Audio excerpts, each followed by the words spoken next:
Hello everyone, my name is Will Williams and I'm from Montclair State University. Today I'll be presenting a paper that is designed to complicate our understanding of enslavement in East Jersey in the 18th and 19th centuries. Prominent in this presentation is the area in Bergen County, New Jersey, known as Dunkerhook, and the white slave-owning family, the Zabriskis, who farmed there. The rise of a free African-American community in Dunkerhook is understood as a form of resistance to political, social, economic, and physical oppression during and post-enslavement. To make my argument, I'll be discussing evidence that suggests generational, shared, or collective ownership and rented labor of enslaved African Americans was used to socially and economically reinforce the position of white families. This form of enslavement differs from a property or plantation-owning slaveholder. Using historical documents from the Church of Paramus and tax and will data from the period between 1780 to 1820, I'll present a socio-economic model used by white families to exploit black bodies and labor. The rise of the free African-American community in Dunkerhook can be understood as an act of social opposition to the oppression from white society surrounding them. In this small part of East Jersey, an area of high and persisting slavery, a community of African Americans found allies and refuge. Let us begin with some background to Dunkerhook. There are several origin stories of the first Zabriskie who colonized the Dunkerhook area. One common story has Albert Zabriskie, an immigrant of Polish origin, set sail from Amsterdam, Holland, in May 1662 on the ship called the Fox. It arrived off Sandy Hook on August 31st, 1662. He was one of the area's largest landholders after he procured a 2,100-acre tract of land. This land was acquired by means of collecting on a Native American debt for a different tract of land occupied by a different tribe of Native Americans. This fact reminds us the foundations of settler colonialism are rooted in dispossession. Subsequent divisions by inheritance saw Andreas Zabriskie as the landowner until 1819 and farming the nearby land on the east side of Paramus Road. Christian A. Zabriskie, a possible wampum merchant, operated from 263 to 273 Dunkerhook Road. He died in 1813, 6 years before his father, and like many other rural northern families, the Zabriskis were farmers, cultivating between 100 to 170 acres, an area larger than typical northern farms. Following Andreas Zabriskie's death in 1819, Cornelius C. Zabriskie inherited the property. This period is out of this study's scope, but it is worth discussing because in the following decade, around 1830, we see in the census records the first signs of the community critical to this study, the free, emancipated African American community.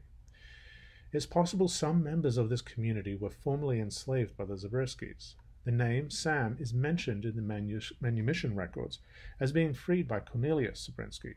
Coincidentally, the 1855 census mentions a Samuel Bennett living along Dunkerhook Road. The question is, could these names belong to the same individual? Dunkerhook Road is now nested within the Saddle River County Park system, located in northern New Jersey in Bergen County. The road runs perpendicular to the north-south orientated Paramus Road, connecting Ridgewood in the north and Akola in the south. Both of the 17th and 18th century Zabriskie-built homes that later became part of the free African-American community survived until 2012, when in the middle of the night, a developer tore down 273 to make way for a modern McMansion. This study is built around a framework, making use of two complementing data types. The first, what I have labeled as the official record, incorporates historical documents such as wills, census, and tax records, allowing us to build a model of the Zabriskis' farm dealings and provide an imperial backdrop to the capital and wealth of the Zabriskis. The second, what I term as the social record, makes use of the church membership data. This information comes from the Church of Paramus. In 1859, the records from the colonial and early republic periods that were combined into a history of the church. Amongst this information were the membership records for the white Dutch families, and included in that data were the first names of enslaved persons, who they were enslaved by, and the dates that they attended the church. The presence of enslaved and African Americans in white churches during the period covered by this study is rare. Both the English and the Dutch feared baptisms would lead to emancipation. In the Dutch communities, racism, white supremacy, and their understanding of the spiritual condition of the enslaved also rationalized their exclusion of slaves. Elting, the pastor of the Church of Paramus from 1799 to 1850, petitioned for the inclusion of African Americans in the church, a move resulting in internal church conflicts. However, there were limits to his progressiveness, as he was also the enslaver of two individuals named Phoebe and Saya in 1802. When we consider white society's attitude towards slavery and its racism during this period, this document gains historical significance. So this map, it gives a little context to how the Church of Paramus relates to Dunkerhoek. Down in the south, we have Dunkerhoek Road, across the road from the Zabriskie farm. And to the north, there's the Church of Paramus, which is separated by 4 miles along Paramus Road. The Church of Paramus, it served about 300 families when it was rebuilt around 1801, and its constituents came from a wide area across northern New Jersey. The yearly cost of a pew was between $4 and $52. The closer one was to the pulpit, the greater the social standing of the individual.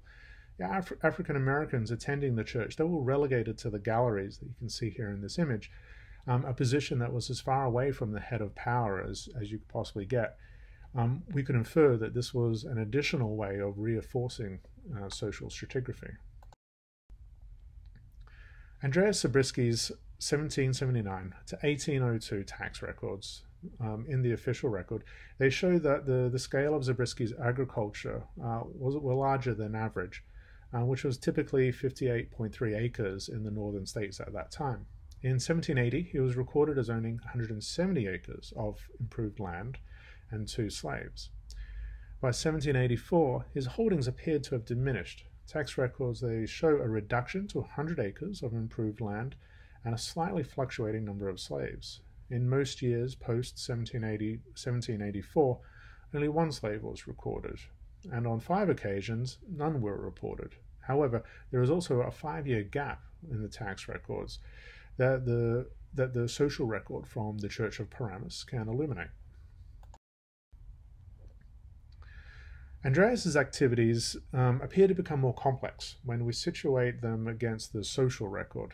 In the 5-year gap of the official record, we have data for enslaved persons covering for the years 1800 and 1801.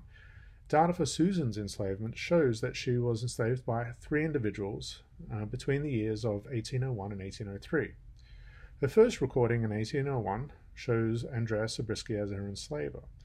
In the following year, her name was associated with an A.B. Westervelt, and lastly, in 1803, she is listed as being enslaved by Leah Terhune. We can connect Andreas Zabriskie with Westervelt and Terhune through church businesses and genealogical records.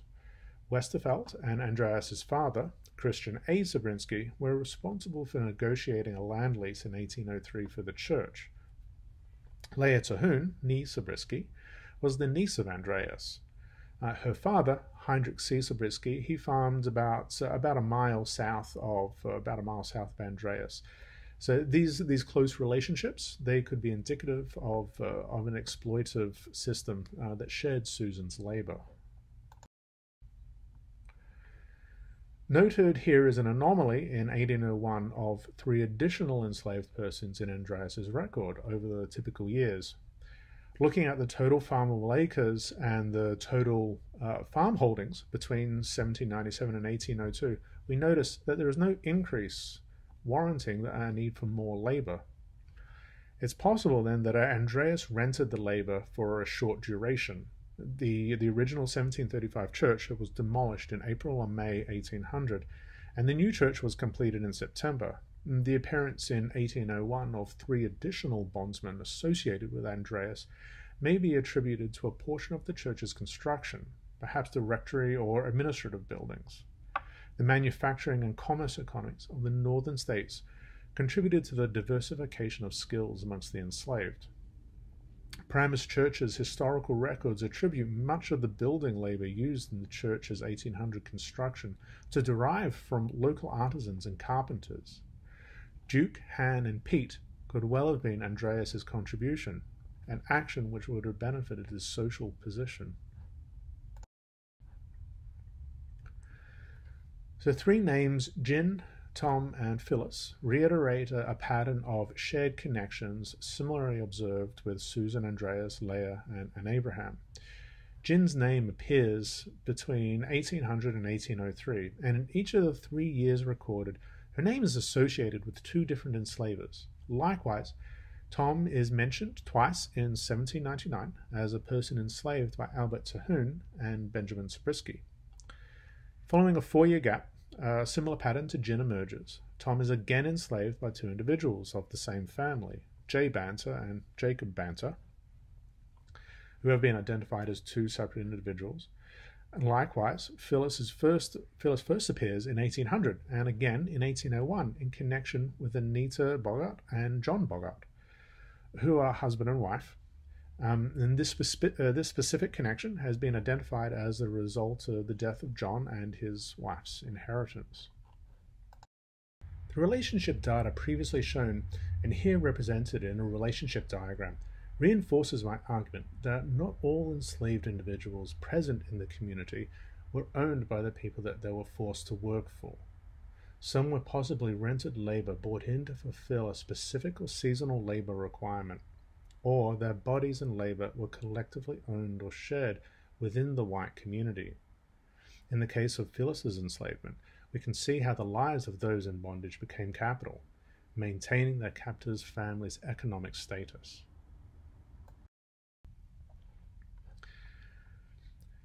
The interfamily renting, sharing, or group ownership of African Americans in New Barbados Township reinforced the white population's economic and racially defined status, while also surveilling and controlling the movement of African Americans. This form of slavery embedded bondsmen within the economy and the white community. The enslaved were familiar with the labor requirements of the white families because of the diversified skill sets. And as slavery slowly wound down in New Jersey, the so-called free were still bound by the economics of their situation. Shared circumstance and the interaction with other households brought African Americans into closer contact than would be in the South. These factors contributed to relatively stable relationships and marriages between African Americans. And institutions, slaveholders, did not restrict as much as happened in southern states. After emancipation, community bonds were maintained. And living near your allies, it provided protection and security to continuing racism in the surrounding areas. Even with manumission, laws and circumstances continued to bind those who received alleged freedom. The township where a freed slave was manumitted had a legal responsibility for the support of black freedmen when the former enslaver was unable. This law restricted manumitted slaves to reside in the township of their former enslaver. Aside from the legal shackles that was placed upon freedmen, traveling outside the area that they were known carried risks and exposure to racially based aggression. Being away from home, it risked kidnapping and re-enslavement. All persons of African ancestry, they were considered possible fugitive slaves without documentation up until 1826. What is not discussed in this study are the struggles enslaved peoples and African Americans faced and the methods of resistance used in that struggle. Instead, what I believe has been presented is a story of resilience against the system and a society orchestrating against black lives. To wrestle away a piece of land, even if only temporarily, from a dominant group and sustain themselves on the island, as it was called, until the early 20th century, is something that should be celebrated. Thank you for listening.